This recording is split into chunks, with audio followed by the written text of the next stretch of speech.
बहुत समय पहले की बात है। हरे भरे पहाड़ों और गहरी नदियों के बीच बसा था एक प्यारा सा गांव, जूही बोना। ये गांव छोटा जरूर था, लेकिन यहाँ के लोग मेहनती, ईमानदार और आपस में बहुत जुड़े हुए थे। हर घर मिट्टी और लकड़ी से बना था, जिनकी छतें घास फूस से ढकी होती थीं। गांव की गलियों में बच्चे खेलते और बुजुर्ग पीपल के पेड़ के नीचे बैठकर कहानियां सुनाया करते। जूही बोना ग्राम की सबसे बड़ी पहचान थी उसका बरगद का पेड़, जो गांव के बीचों बीच खड़ा था।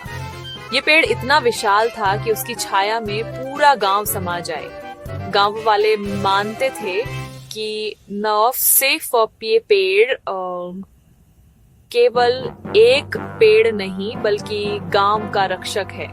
कहते हैं जब जब गांव पर कोई संकट आया, ये पेड़ किसी न किसी तरह संकेत देता था और लोगों की रक्षा करता था। गांव में एक लड़की रहती थी, नाम था आर्या। उसकी उम्र तो केवल 14 साल थी, लेकिन सोच बड़ी गहरी और दिल बहुत साहसी था। आर्या को किताबें पढ़ना, कहानियां सुनाना और पेड़ों पौधों की देखभाल करना बहुत पसंद था। गांव के लोग उसे छोटी दीदी कहते थे, क्योंकि वह हमेशा सबकी मदद के लिए तैयार रहती थी। आर्या अक्सर बरगद के पेड़ के नीचे बैठकर बच्चों को कहानियां सुनाया करती।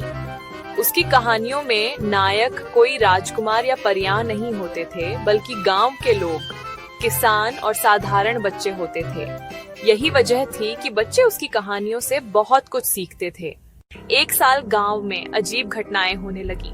पास के जंगल से जंगली जानवर, भेड़िए, भालू और चीते रात में गांव में घुसने लगे।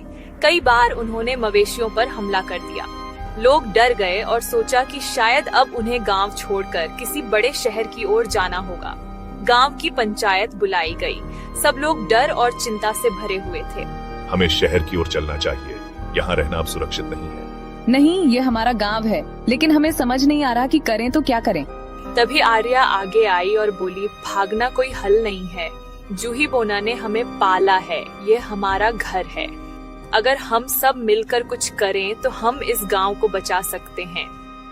लोगों ने उसकी बात सुनी, लेकिन वे उलझन में थे। तभी अचानक बरगद का पेड़ जोर से हिला और उसकी पत्तियां अजीब सी चमकने लगीं। उस रात आर्या सपने में बरगद के पेड़ की आत्मा से मिली। बेटी, गांव को बचाने की शक्ति तुम्हारे लोगों के अंदर ही है। उत्तर दिशा की पहाड़ी पर एक पुराना कुआं है। उसके पास तुम्हें एक रहस्य मिलेगा जो गांव की रक्षा करेगा। लेकिन याद रखना, उसे खोलने के लिए पूरे गांव की एकता जरूरी होगी। सुबह आर्या ने गांव वालों को बुलाया और सबको अपना सपना सुनाया। शुरुआत में कुछ लोग हंस पड़े। सपने की बातें सच थोड़े होती हैं, लेकिन कई बुजुर्गों ने कहा कि बरगद के पेड़ के संकेत कभी झूठे नहीं होते। आर्या कुछ युवाओं के साथ उत्तर दिशा की पहाड़ी की ओर निकली। घंटों चलने के बाद उन्होंने सचमुच एक टूटा हुआ कुआं देखा। कुएं के पास पत्थरीली जमीन पर एक बड़ा दरवाजा था, जिस पर लिखा था, एकता ही रक्षा है। दरवाजा बहुत भारी था, जिसे अकेला कोई नहीं खोल सकता था। आर्या ने समझा कि यही वह जगह है जिसका जिक्र बरगद ने किया था। वो दौड़कर गांव वापस आई और बोली, दरवाजा तभी खुलेगा जब हम सब मिलकर उसे खोलेंगे। ये पेड़ का इशारा है कि अकेले कोई भी सुरक्षित नहीं है, सिर्फ मिलकर ही हम बच सकते हैं। गांव वालों ने अपने मतभेद भुलाकर एक साथ हाथ लगाया। बच्चों से लेकर बूढ़ों तक सबने उस दरवाजे को धक्का दिया। धीरे धीरे दरवाजा खुलने लगा और अंदर से एक लंबा गुप्त रास्ता दिखाई दिया। रास्ते के अंत में पत्थरों से बनी एक दीवार थी, जो कभी पूरे गांव की सुरक्षा करती थी। समय के साथ यह दीवार टूटी और मिट्टी में दब गई थी। अगर हम सब मिलकर इस दीवार को फिर से खड़ा करें, तो जूही बोना फिर सुरक्षित हो जाएगा। गांव वाले दिन रात मेहनत करने लगे। महिलाएं पानी लाती, पुरुष पत्थर और लकड़ी उठाते, बच्चे मिट्टी भरते।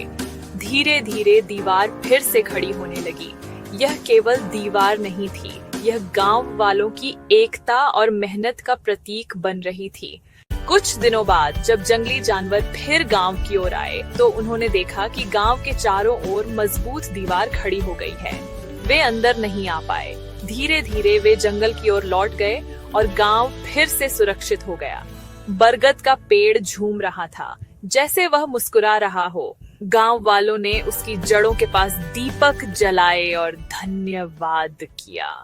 अब जूही बोना केवल एक गांव नहीं रहा, बल्कि एकता और साहस का प्रतीक बन गया।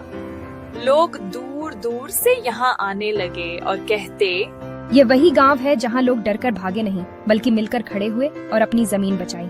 बच्चे आर्या को अपना आदर्श मानने लगे और बड़े लोग कहते, हमारी जूही बोना की बेटी ने हमें सिखाया कि असली ताकत एकता में है।